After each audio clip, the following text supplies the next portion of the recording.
नाशिकच्या पवित्र भूमीत येऊन मी धन्य झालो आहे. नाशिकचे नाव घेतले की मला संस्कृतीचे 7 रंग दिसू लागतात. या पुण्यभूमीचा पहिला रंग आहे आदिमाता सप्तशृंगी देवी. दूसरा रंग आहे कुंभ मेळ्याचा. तीसरा रंग आहे ज्योतिर्लिंग त्र्यंबकेश्वराचा. चौथा रंग आहे भगवान श्रीराम आणि देवी सीता यांच्या पावन वास्तव्याचा. पाचवा रंग हनुमान जन्मस्थान अंजनेरीचा. सहावा रंग वीर सावरकर यांच्या जन्मगावाचा. आणि सातवा रंग आहे बाबासाहेब आंबेडकरांनी समतेचा लढा उभारला त्या मंदिर प्रवेश सत्याग्रहाचा. असे सर्व सात्विक रंग घेऊन नटलेले हे तीर्थक्षेत्र आहे. मी आज नाशिकच्या या पावन भूमीत येऊन धन्य झाला आहे. साथियों, डिंडोरी, नासिक और धुले सब दूर से आए हुए हमें आशीर्वाद देने के लिए आए हुए आपके स्नेह के कारण अच्छों की घबराहट, उनका बीपी तेज हो गया होगा, वो बौखलाए जा रहे हैं. आपने देखा होगा मैंने तो देश की सुरक्षा, वंशवाद, भ्रष्टाचार उन बातों को लेता हूं और दूसरी तरफ विकास की चर्चा करता हूं. लेकिन कुछ लोगों को जैसे ही मैं वंशवाद बोलता हूं, भ्रष्टाचार बोलता हूं, देश की सुरक्षा की बात करता हूं, तो मैं बोलता यहां हूं और उनको बिजली का करंट वहां लगता है. और फिर करंट लगता है तो कैसा मुंह से कुछ न कुछ निकलता है. ऐसा उनके मुंह से भी गाली गलौज. ये दौर चुनाव के पहले 2 चरण के बाद तो ये जरा और तेज हो गया है. पहले दिन में 50 गाली देते थे, अब 100 दे रहे हैं. पहले ऊंची आवाज से बोलते हैं, अब चिक चिक करके बोल रहे हैं. और उसका कारण क्या है मालूम है? पहले 2 चरण के मतदान ने देश भर से जो संदेश आ रहे हैं, इनको अपनी जमीन खिसकती नजर आ रही है. साथियों, साल 2014 में महायुति भारतीय जनता पार्टी एनडीए की एक मजबूत सरकार बनाने में आप सभी का बहुत बड़ा योगदान रहा है. आपके आशीर्वाद के ही असर है कि आज दुनिया भर में भारत की साख नई ऊंचाई पर है. अब कोई भी भारत को आंख उठाकर देखने से पहले 100 बार सोचता है.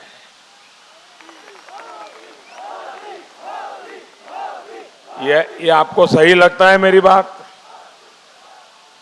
मैंने जो कहा वो सही लगता है आपको?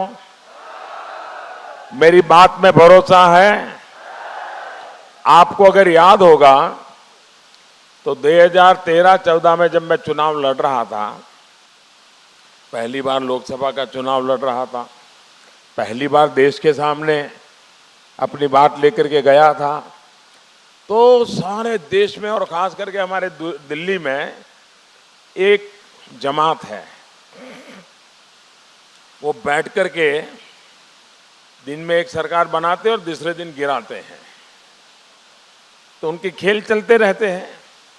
तो जैसे ही मेरा चुनाव लड़ना तय हुआ तो उन्होंने एक एजेंडा सेट किया, मोदी जहां जाएगा कोई भी इंटरव्यू करेगा तो उसको पूछेंगे कि तुम्हें विदेश नीति तो मालूम नहीं है, तुम गुजरात के बाहर कुछ जानते नहीं हो, ये दुनिया के लोगों से तुम कैसे बात करोगे, देश की विदेश नीति का क्या होगा, दुनिया में हिंदुस्तान की इज्जत का क्या होगा, ये सवाल मुझे पूछते थे। तब मैंने कहा देखो भाई, मैं ज़्यादा बहुत तो जानता नहीं हूँ, नया हूँ, सीखने का प्रयास करूंगा, लेकिन मैं इतना वादा करता हूं कि हम न आंख झुकाकर बात करेंगे, न आंख उठा करके बात करेंगे, हम आंख में आंख मिला करके बात करेंगे। ये मैंने 2013-14 में कहा था। उस समय शायद मेरी बात लोगों को लगा होगा यार मोदी ने बड़ा शानदार डायलॉग मारा, ऐसा लगा होगा। लेकिन आज 5 साल के बाद क्या हर हिंदुस्तानी दुनिया के 7 फुट वाला इंसान होगा तो भी, चमड़ी का रंग कोई भी होगा तो भी आंख में आंख मिला करके बात कर सकता है कि नहीं कर सकता है? कर सकता है कि नहीं कर सकता है? भाइयों बहनों, न सिर्फ सरकार, हर हिंदुस्तानी सीना तान करके खड़ा हुआ है। ये कैसे हुआ? ये इतना बड़ा दुनिया में जय जयकार कैसे हुआ?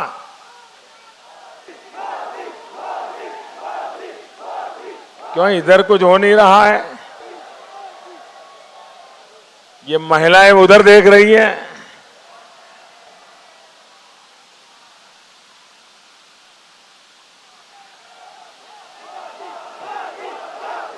ये कैसे हुआ? मोदी मोदी मोदी आप कर रहे हैं, मोदी ने नहीं किया है। ये आपके एक वोट की ताकत है, वोट की ताकत। आपने सही बटन दबाया, दुनिया के सामने हिंदुस्तान ताकत बन के खड़ा हो गया। ये ताकत है आपके वोट की। ये आपके एक वोट की ताकत है कि आज भारत अपने सामने मौजूद चुनौतियों का डट करके मुकाबला कर रहा है। आप पिछले 1 हफ्ते की घटनाओं को देख लीजिए। इस दौरान आसपास के देशों में कई बम फूटे। कल भी श्रीलंका में सीरियल बम ब्लास्ट हुए, सैकड़ों लोग मारे गए, और वो भी ईस्टर के पवित्र दिन, जब चर्च में लोग इकट्ठे होकर के दिव्यात्मा की अनुभूति कर रहे थे, दिव्यात्मा में लीन थे, शांति का संदेश दे रहे थे, तब नर राक्षसों ने आकर के उन्हें मौत के घाट उतार दिया।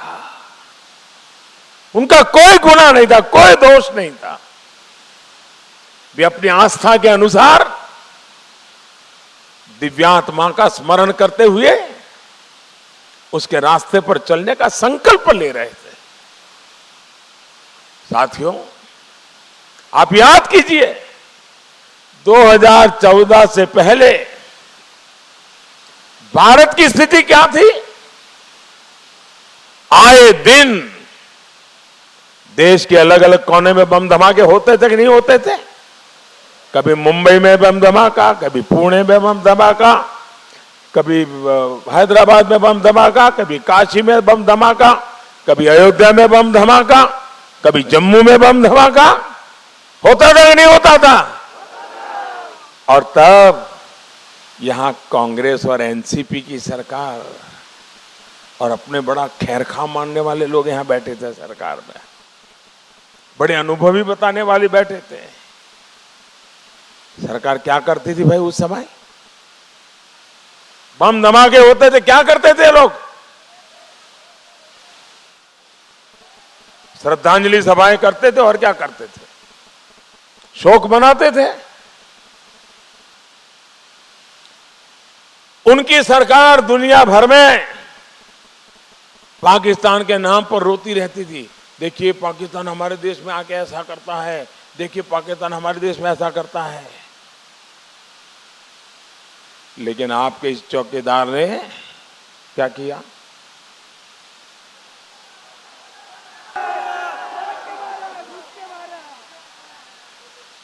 आपके इस चौकीदार ने कांग्रेस एनसीपी सरकारों की इस डरपोक रीति नीति को बदल दिया। हमने आतंकी फैक्ट्री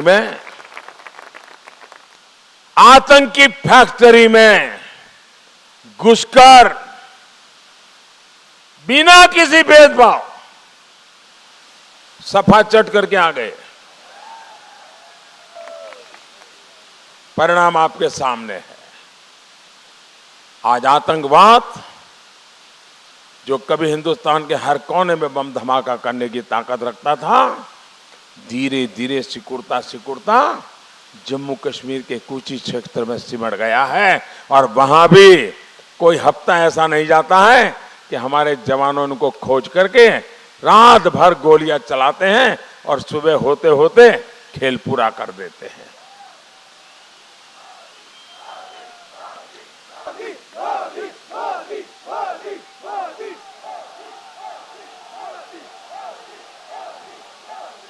आज हर आतंकी को पता है कि अगर देश के किसी हिस्से में बम धमाका किया तो ये मोदी है, ये उन्हें पाताल में भी खोजकर सजा देगा और उनके आकाओं को भी खत्म करके रहेगा। भाइयों और बहनों, आपने जो मजबूत सरकार 2014 में बनाई थी, उसने सुरक्षा की गारंटी तो दी ही थी, विकास का झंडा भी बुलंद किया है। हमारी सरकार ने देश के विकास को 2 पटरियों पर एक साथ चलाया है। एक, सामान्य मानवीय के जीवन स्तर को ऊपर उठाना, और दूसरा 21वीं सदी के लिए जैसा भारत हम बनाना चाहते हैं, विश्व स्तर की व्यवस्थाएं खड़ी करना चाहते हैं, उस प्रकार का इंफ्रास्ट्रक्चर का विकास करना। एक तरफ हम देश के हर गरीब परिवार को हर वर्ष 5 लाख रुपए तक का मुफ्त इलाज सुनिश्चित कर रहे हैं, वहीं दूसरी तरफ हर 3 संसदीय सीट के बीच में एक मेडिकल कॉलेज और एक बड़ा अस्पताल बनाने की दिशा में काम कर रहे हैं। इतना ही नहीं, देश के गांवों में 1.5 लाख, हिंदुस्तान के अंदर 6 लाख करीब गांव है, 1.5 लाख गांवों में आधुनिक वेलनेस सेंटर बना जा रहे हैं, यानी 4 गांव के बीच में एक बड़ी व्यवस्था। इसका एक बहुत बड़ा अभियान हम चला रहे हैं।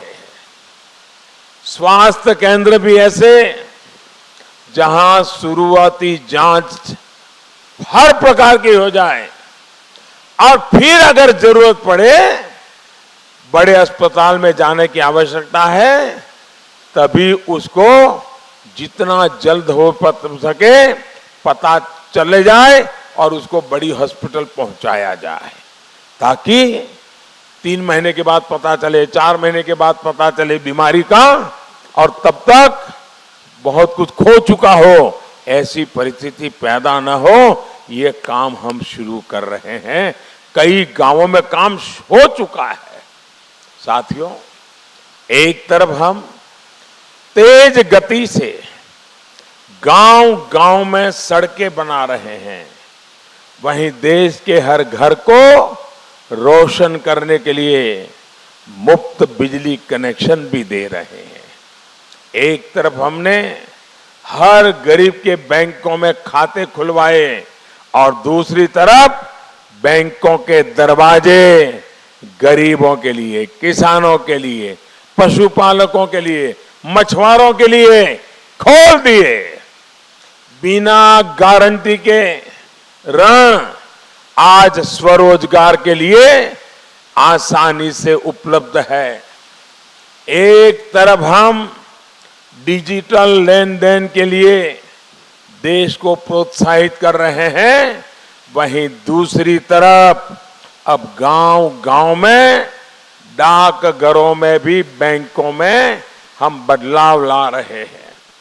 डाकिए के माध्यम से बैंक की सेवाओं को भी गांव गरीब के दरवाजे पर खड़ा कर रहे हैं।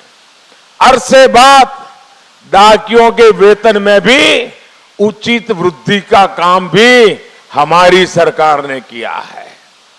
इतना ही नहीं साथियों, एक तरफ हम भारतमाला और सागरमाला के माध्यम से दोगुनी गति से हाईवे का विस्तार कर रहे हैं, तो दूसरी तरफ हम उड़ान योजना के माध्यम से नासिक जैसे शहरों में एयर कनेक्टिविटी बढ़ा रहे हैं। साथियों, नासिक सहित पूरे महाराष्ट्र में समंदर के किनारे जो बंदरगाह से कनेक्टिविटी है, उसको मजबूत करने के लिए 200 से ज्यादा प्रोजेक्ट चल रहे हैं। नासिक को ड्राई पोर्ट की सुविधा भी मिलनी तय है। नासिक, जालना, वर्धा और सांगली में मल्टी लॉजिस्टिक पार्क बनाए जा रहे हैं। इनसे व्यापार की सुविधा होगी, उद्योग कारखाने लगेंगे, फूड प्रोसेसिंग सेंटर के लिए नए रास्ते खुलेंगे, अंगूर जैसे फलों के एक्सपोर्ट में मदद मिलेगी और युवाओं को नए अवसर भी मिलेंगे। साथियों, देश के हर व्यक्ति तक विकास पहुंचे, ये प्रयास हमने किया है। किसान हो या फिर आदिवासी, जीवन के हर चरण के लिए कुछ ना कुछ किया है।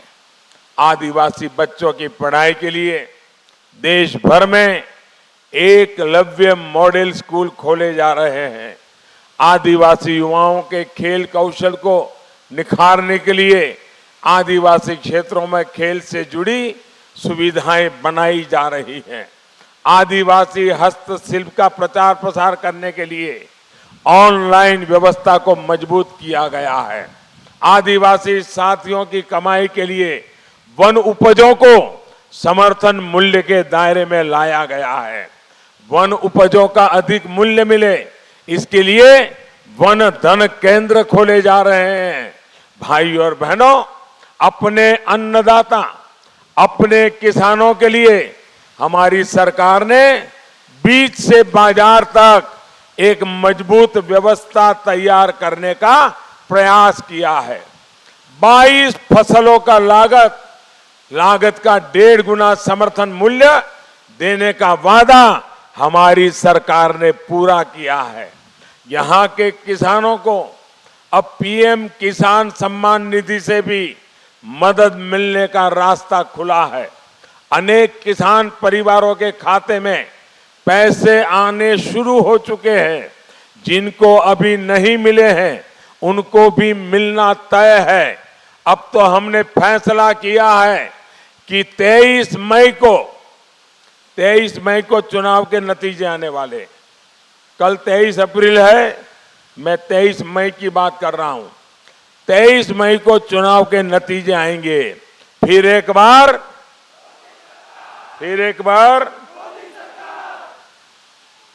23 मई के बाद जब फिर एक बार मोदी सरकार आएगी, तो महाराष्ट्र के सभी किसानों को भी इस मदद पहुंचाई जाएगी।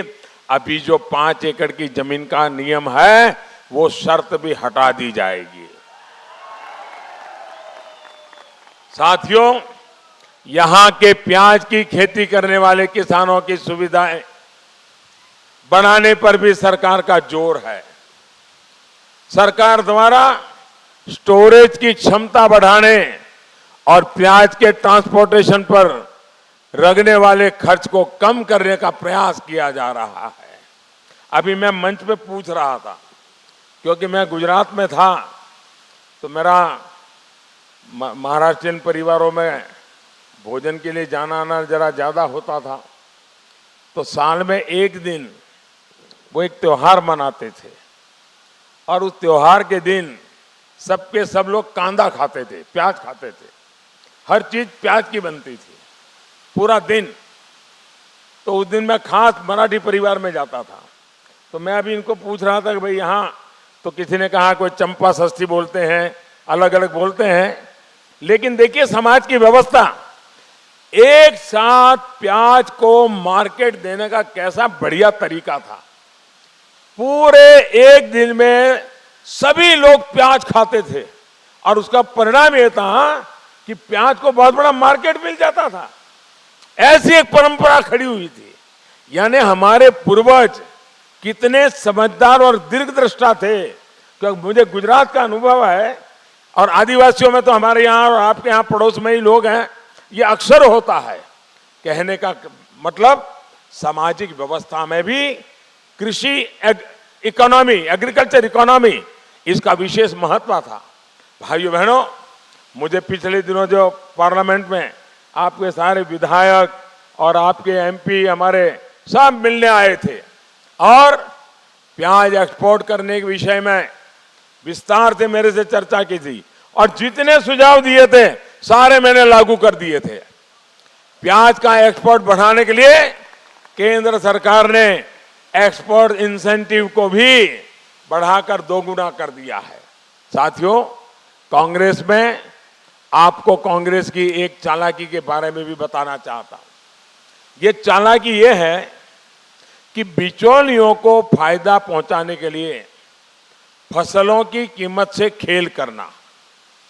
आपने देखा होगा भाइयों, जैसे ही महंगाई जरा भी बढ़ती है, कांग्रेस अपने दरबारियों को मध्यम वर्ग की गृहिणियों के पास भेज करके इंटरव्यू करवाती है और फिर वो चिल्लाती हैं, दाम बढ़ गया, दाम बढ़ गया, दाम बढ़ गया, और पूरे देश में चला देते हैं। उस वक्त उसे किसान याद नहीं आता है। और अगर दाम गिर जाते हैं, प्याज के दाम कम हो गए, टमाटर का दाम कम हो गया, तो फिर क्या करते हैं, किसान के पास पहुंच जाते हैं और टीवी पर उनकी बाइट लेते हैं और किसान कहता है देखो हम लूट गए, लूट गए।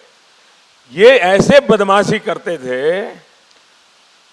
महंगाई बढ़ी तो हाउसवाइफ को पूछो, अगर प्याज, आलू, टमाटर का दाम गिरा तो किसान को पूछो, लेकिन जो बिचौलिए जो माल खा जाते हैं उनकी बात छुपा देते थे।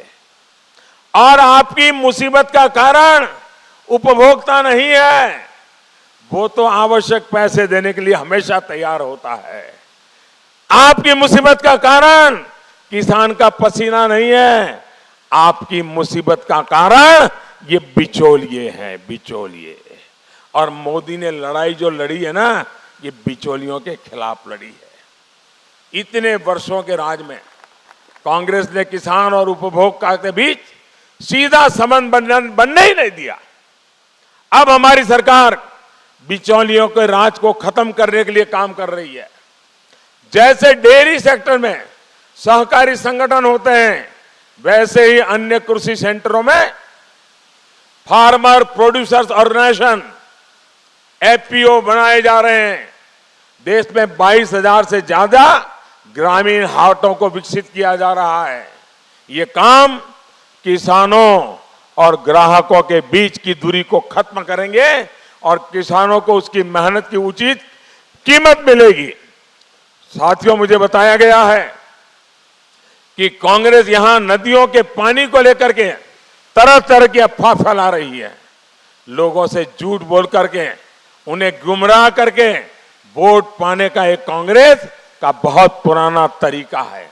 मैं इस क्षेत्र के लोगों से स्पष्ट कर देना चाहता हूं कि आप लोगों की इच्छा के खिलाफ कोई कुछ नहीं करेगा और न ही कुछ कर पाएगा। ये मैं आपको सार्वजनिक रूप से वादा करता हूं। इसलिए जो कांग्रेस अफवाहें फैला रही है, इतना ही नहीं, एचएएल के लेकर अफवाहें फैलाए रहे।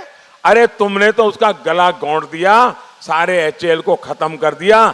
हमने मेक इन इंडिया के तरह डिफेंस के हर चीज के उत्पादन बढ़ा दिया है, नए नए डिफेंस कॉरिडोर बना रहे हैं। हम तो ताकत देने वाले हैं और मेरे शब्द लिख रखिए, 10 साल के भीतर भीतर इसकी ताकत 2 गुना 3 गुना होकर के रहने वाली। साथियों, देश की सुरक्षा, सम्मान और स्वाभिमान की चौकीदारी आपके हाथ में है। आपको इस चौकीदार को मजबूत करना है। डिंडोरी और धुले में कमल के निशान पर और नासिक में धनुष बाण पर बटन दबाएंगे तो आपका हर वोट मोदी के खाते में आएगा। भाइयों बहनों, आप मुझे कहिए, हमारा देश मजबूत होना चाहिए कि नहीं होना चाहिए?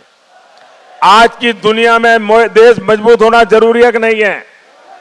मजबूत देश के लिए मजबूत सरकार चाहिए कि नहीं चाहिए? मजबूत सरकार चाहिए कि नहीं चाहिए? और मजबूत देश की सरकार चलाने के लिए मजबूत प्रधानमंत्री भी होना चाहिए कि नहीं होना चाहिए? मुझे बताइए, आज ये जितने चेहरे आप देख रहे हो, उसमें मजबूती किसके पर भरोसा है आपका? किस पर भरोसा है? गांव में किसी को भी पूछ लीजिए, किस पर भरोसा है?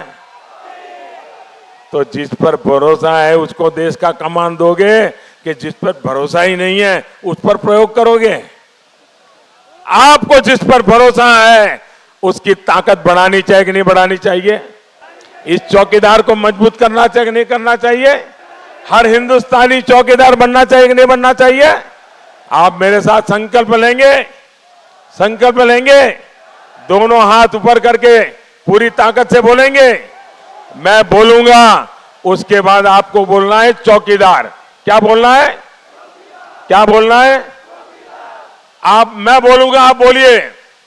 गांव गांव है, गांव गांव है, भ्रष्टाचार खिलाफ लड़ाई में, देश की सुरक्षा में गांव गांव है, शहर शहर है, बच्चा बच्चा, बड़े बुजुर्ग भी, माता बहनें घर घर में हैं, खेत खलिहान में, बाग बगान में, देश के अंदर, सरहद पर भी, डॉक्टर इंजीनियर, शिक्षक प्रोफेसर, लेखक पत्रकार, कलाकार भी, किसान कामगार, दुकानदार भी, वकील व्यापारी, छात्र छात्राएं, पूरा हिंदुस्तान, पूरा हिंदुस्तान, पूरा हिंदुस्तान भारत माता की,